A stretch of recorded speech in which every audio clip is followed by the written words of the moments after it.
Child sexual abuse is a plague that has been tormenting our societies for decades and decades.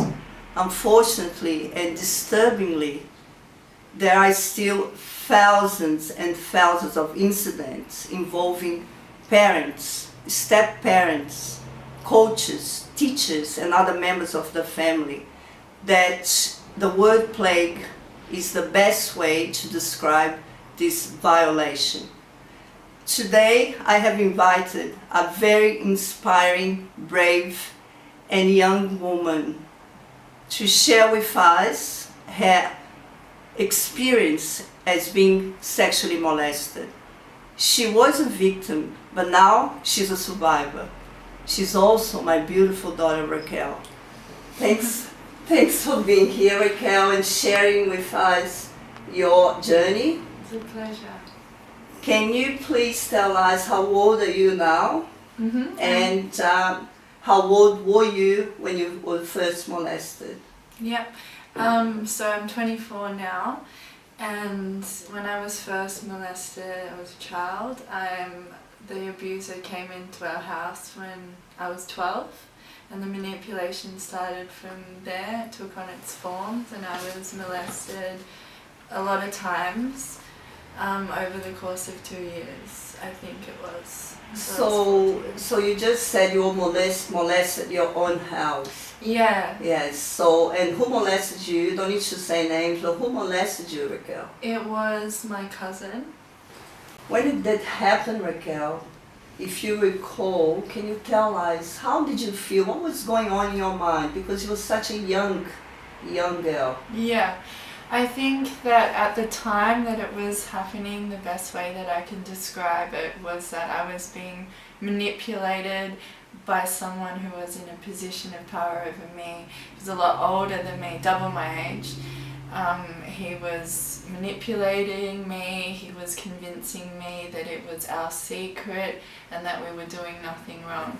So I did question that, and I took his sickness and I made it my own, and I buried my shame and I continued on with my days because I didn't really understand how wrong it was and that I didn't do anything wrong. And I think that's a very important point in this whole topic, is that there's no such thing as consent for a child. Absolutely. It's against the law. So what role I played meant nothing to what he was doing. Absolutely, yeah. Now, when you were 16, after the suicide of your father, you decided to break the silence. Yes. And reveal to the family what had happened to you. Yes. Can you tell me why? Yes, I think that when my cousin left the house, for me, I felt safe again in my own home, and I guess I blocked out the trauma completely, and I think I forgot even for a while that it even happened. And then when my dad committed suicide, my cousin was brought back into our house, and I think that was a trigger for what had happened. And there were a few occasions. By this time I was 16 and I knew that what he was doing was wrong, and he was even older, and I didn't want to do it anymore. I had enough strength in me, maybe from the sadness of losing someone I love, that the worst thing that could have happened to me was no longer abuse. I just felt like I didn't need to bury it anymore. And he came back into our life, and he was still so shameless. He was still trying in his own way to have that hold over me and trying to do it again. And I couldn't believe it because I was trying to process something else at that time. So and then I was at a counsellor, and she was talking to me about my dad and my dad and my dad, and then I'd get over it, and she was explaining me like a bucket that was spilling over the edges. I was so full that I started spilling out, and I remember thinking, you have no idea why my bucket's so full. And then I think I told her, and then I started, once it was out, it was harder to hold back in. Once you tell someone, it's harder to take it in. Yeah. Okay, so during that time, that period after you decide to reveal your experience, you also start self-harming. I might get a bit emotional here, but that's good because that's part of the journey between a mother and a daughter and a family. You also attempted suicide, and you must have been so tormented with feelings, overwhelming feelings, that as a mother, I was a bit lost, a bit overwhelmed. I was feeling useless. I didn't know what to do. You attended psychiatric sessions, you start taking medication, which was completely against what I believed, but as I didn't see any other solution at the time, reluctantly you start doing that. But looking back now, what would you say would have been better for your benefit, for the benefit of your well-being? What do you think that would have happened that would enhance your well-being? Because it's obvious that medication and the psychiatric sessions, it actually didn't do anything to you, really. Yeah, I think that looking back into where I was when it first came out, I was engulfed in my own ocean of shame. I had no understanding that I hadn't done anything wrong, and I think it took only to this year for me to really understand that that was never my fault. And so when I first told people, it was this whole side of me that I'd exposed that I didn't understand, and I knew that what happened was really bad, and I guess the reaction felt around me that how bad it was, and then it all kind of, I got swept up in feeling the shame. I was just ashamed, and I didn't. Sorry to know, but that's usually is always the case, isn't it? That people who have been sexually molested always feel that it's their fault. Is that how you absolutely, feel? And that extends towards the fact that this whole topic is generally silenced by our society, and moreover there's cultural institutions, film culture, that tell us our stories of rape. And when you're a young kid and you associate rape with someone in an alleyway putting you up against the wall and you kicking and screaming, it starts playing back at you, what could I have done to stop what happened to me? And again, that's why I want to stress that if there's more conversation on this, we understand that that's not the question that we should be asking. So there's a culture surrounding rape that is not understood and not spoken about. And when people question what happens to us, I think when I first opened out, I was getting questioned a lot, and I got a lot of people asking me, but did it really happen? Or why did it take you so long to say anything? And why did you not stop it? All these questions. And I found myself trying to answer them. And what that did was act as a re-traumatization, a re-abuse to what I'd been through. It felt like I wasn't being believed when I got the strength to come out and speak. Yeah. And so that started playing on my mind. And I guess I was on antidepressants, so I felt quite numb. And I was also hyper aware that everyone was worried about me, and I guess I just wanted to leave. Yeah. Okay. The world. So, were there any strategies that you developed yourself to deal with the situation? Because remarkably, you are still here with us and you are doing wonderfully well. But was there any strategies that yourself, and I know you were young, but you were 16, you had to mature really early because of the suicide and everything, but were there any strategies? Yeah, I think the biggest one was, of course, breaking the silence, because once you break a silence and what you're holding in is put out, then you can start to form an understanding of what happened. So my hugest advice or what I think would help is if the conversations are openly had and you don't feel like you need to hold anything that you didn't do, because there's nothing that you did wrong if you've been sexually molested.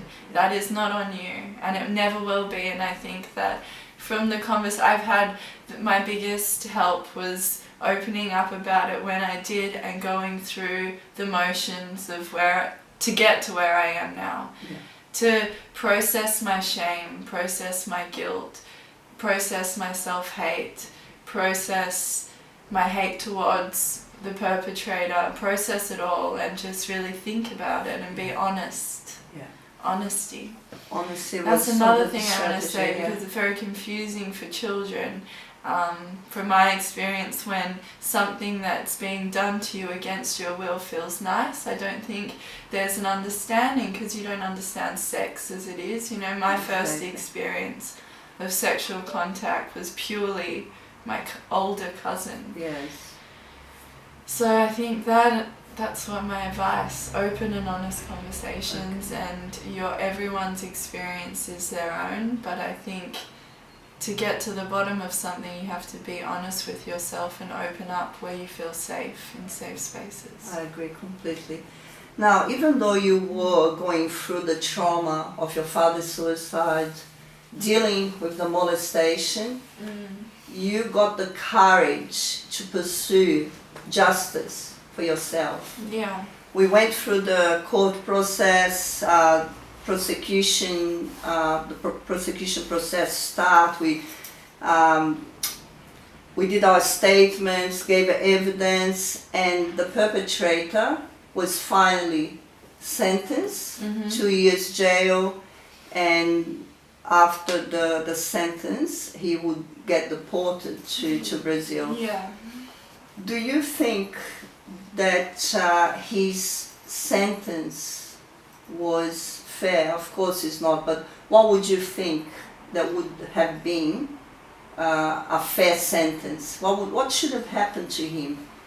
Well, I think that because I got the sentencing transcripts back, so I read through his sentencing and what he was sentenced for, and at his sentencing he wasn't sentenced for penile penetration, which would have put him away for longer, and that has to do with the fact that it was circumstantial. By the time it went to court, there are a few moments that we could pin weird things happening with dates and back that up, but other than that, everything was my word against his. And under the court system, if it's not proven beyond a reasonable doubt, which is a good thing, then you can't penalise him for that. What I do think needs to maybe reform or change is the process of children testifying against the molesters, because that in itself is incredibly traumatic. And I don't know if you remember, but the girl who was supposed to testify after me didn't. She mistried. She fainted. Exactly. And so that to me was shocking, to see that how hard it is for us to A, break our silence, B, get the courage to even write a statement and tell a justice system what happened, and C, the thought in the back of your mind that they might not believe you, and if they didn't, how would that affect me and my healing? Exactly. And I remember, sorry to interrupt, but I remember that after your statement, your evidence, you were absolutely shattered, because of course the defense lawyer absolutely grilled you and made you feel the one who was the guilty one, and you're explaining that that's something that needs to be changed in our system, to allow children not to feel the way that you felt, and come out and expose the perpetrators. The conditioning of society to question the victims, and victim blame and victim shame, and that comes out in the cross-examination. The methods that his lawyer were using to try to disprove my story were some that were putting what happened directly back on me, that I was asking for it, that I was a drunk teenager, I think they alluded to, that I just wanted attention, I was trying to get attention for him. And then they contrasted that with him who never drank and never went out. And so they used that against me, even though when it was happening, he was, I think, 28 by the end. Yes. And I don't think I'd even turned 14. I think I was 13. And which I found bizarre when I got the sentence transcripts back, because the judge says, you know, you were double this young girl's age. And then I started thinking, when I read that, I started observing, I guess, me at 24, so not even as old as he was at the time, but me now, and talking to 12-year-olds and just realizing that you are in a position of complete power, and that if you wanted to manipulate a 12-year-old, you're probably going to be able to do it in one way or another. Yeah. And that, for me, that's when I really started being like, I can't believe that they used that against me. Yeah. So, back to the question, I just want to know, what would you believe would be a fair sentence For what he did to for me? what he did to you? Yeah, what should have happened to him? Yeah, so he got sentenced for less time because he didn't get sentenced for penile penetration, which what I said, so he didn't get the worst sentence. Yeah. But as we know, and as I know, the molestation was repeated over I can't even tell you how many times he molested me. And throughout the times, there were times when I did try to stop it, and he may have stopped for a week and then he would ease his way in. So I was trying to fight against, so I believe that he had a sickness, and I believe I wasn't his first victim. I can't prove that, that's my speculation, but that's what he alluded to me. And so when he was sentenced, he asked for a shorter sentence because he was having cultural differences in jail, and his remorse extended to his family but not to me, and he never assumed what he did. So I think that he needs some rehabilitation, because if he's got a theme of children and manipulating and doing things that are clearly against someone's will, then I don't know that 2 years in deportation, with the support that he still has with his family, would do much for him. And I think it's interesting that does someone have to actually penetrate a child to get a bigger sentence? Yeah. Isn't that enough, even if he actually didn't penetrate you?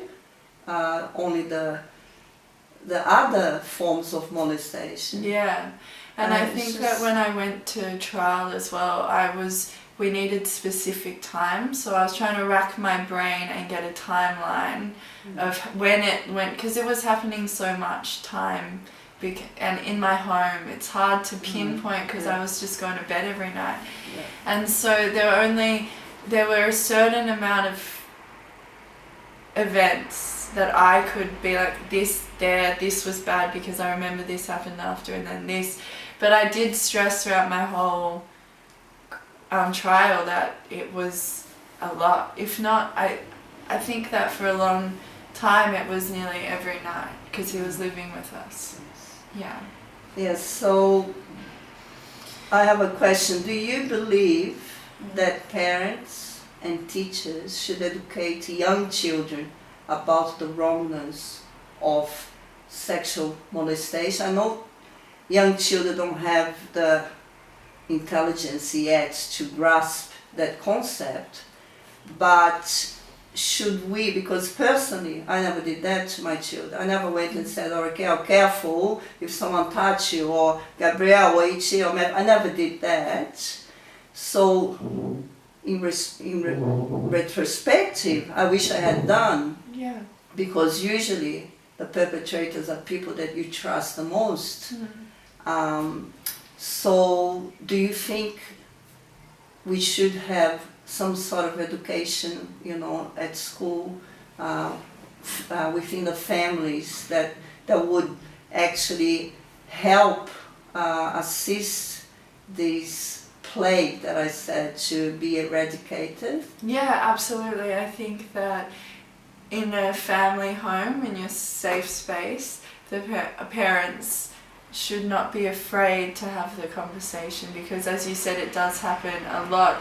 And what is, if it's not spoken, then it's not understood that you've never done anything wrong. And I think if you approach it that if anyone ever asked you to do this, give them some examples. If anyone asks you, if anyone tells you that this isn't weird, if anyone tells you that this is what they do in Brazil, if anyone tells you, it doesn't matter who it is, it whoever could be the Pope, it could be exactly. Say anyone, know that you come and tell me right away, and just make it so that they know that they can tell you, and they're not going to feel bad about it. They know they didn't do anything wrong. And do you think the schools should adopt some sort of program or educational to the kids? That's a part of their curriculum?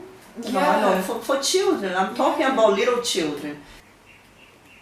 Raquel, what's your advice for someone who is going through the same experience or has been through but hasn't come out yet and revealing the situation? What is your advice? I know you already spoke about a few things, but if you can specifically tell, what would be your advice for a person who is being sexually molested or have been sexually molested? Yeah, my advice is whoever did that to you has found a place to shift the shame that they don't want to feel, and they've locked it inside of you. And if you've kept a bowl on it through secretiveness, then you're keeping yourself sick from someone else's shame in your secretiveness. So I would say you can empower yourself by sharing your story and recapturing you in that story, and knowing that that no longer dictates your life. It happened. It no longer dictates. You've got to be gentle with your healing, honest with your experience. And if we're going to fight back against this culture, this rape culture that is everywhere in our society, we must first speak about and share what has happened to us. And with that understanding, we can go against and we can fight against the conditioning of society, telling us our rape stories for us, and also the systems in place that don't protect what's going on like they should, for reasons that we feel we need to keep this secret in ourselves. And things happen, it's your own journey, but honesty helps. Yeah, I agree 100%. Now, I'm gonna ask this question, really excited about, because Raquel has recently started a new project. Yeah. And can you please tell us about it? Yeah, sure. It's a podcast with some friends of mine that we're working on, and it's an exploration of a family facade that's upheld, that's created by society. Actually, society tells us what's important in a family. And so when that facade's upheld, it acts as a silencing tool, and a lot happens underneath. So it's an exploration into our family facade. How two people came together for very different reasons, and there was a facade that was upheld, and what happened underneath that facade. And when the facade was shattered, what then happened? So it's an exploration into human conditioning. And what is it, the project called? It's called Silent Waves. So it's breaking the silence in waves. Some are ripples, some are tsunamis. That's amazing. I'm so proud of my daughter. I would get emotional, but doesn't matter, because it's part. We all have our tribulations, our trials, but at the end of the day, if you face your challenge with love, you're deemed to be successful. Doesn't matter what you do. So get that light that is within you and shine to the world, because we deserve and the world deserves this light. Thank you very much, Raquel. Thank you, Mama. Mwah.